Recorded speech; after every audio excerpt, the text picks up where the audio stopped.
Guys നോക്കൂ, ഇന്നത്തെ ദിവസം എന്ന് പറയുകയാണെങ്കിൽ 30 കിലോമീറ്ററോളം ഞാൻ നടന്ന് അവിടെ ക്ഷീണത്തോടെ ഇരുന്നതാ. അപ്പോഴാണ് ഞാനൊരു കാഴ്ച കണ്ടത്. എൻ്റെ മുത്ത ഒന്നും പറയാനില്ല ഗൈസ്. ഓക്സിജൻ അങ്ങ് വലിച്ചെടുത്ത് വിട്ട് കഴിഞ്ഞാണ്ടല്ലോ, പിന്നെ നമ്മളങ്ങ് ബൂസ്റ്റായി ചാട്ടിപ്പടച്ച് ഞാൻ അങ്ങ് എണീച്ച് നടന്ന്. പ്രകൃതിൻ്റെ അത്ഭുതം എന്ന് പറയട്ടെ ഇതൊക്കെ. അത്രയും പീസ്ഫുള്ളാണ്. നേരെ നടന്നത് ഉൾഗ്രാമത്തിലേക്ക്.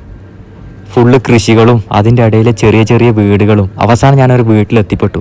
ഇതാണ് ശരിക്കും ഗ്രാമീണ ഭംഗി എന്ന് പറയുകയാണെങ്കിൽ. ഒന്ന് തിരിഞ്ഞു നോക്കിയേ. ശാണ്ട മോനെ.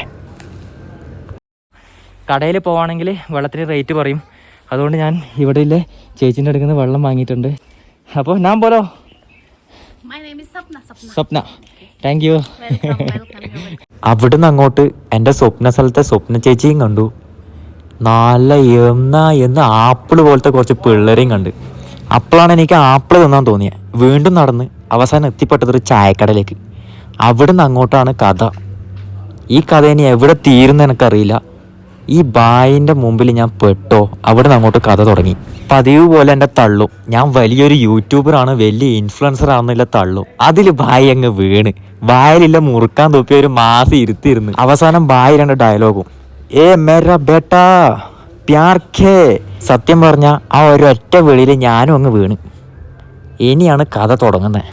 ഗ്രാമീണ കഥ.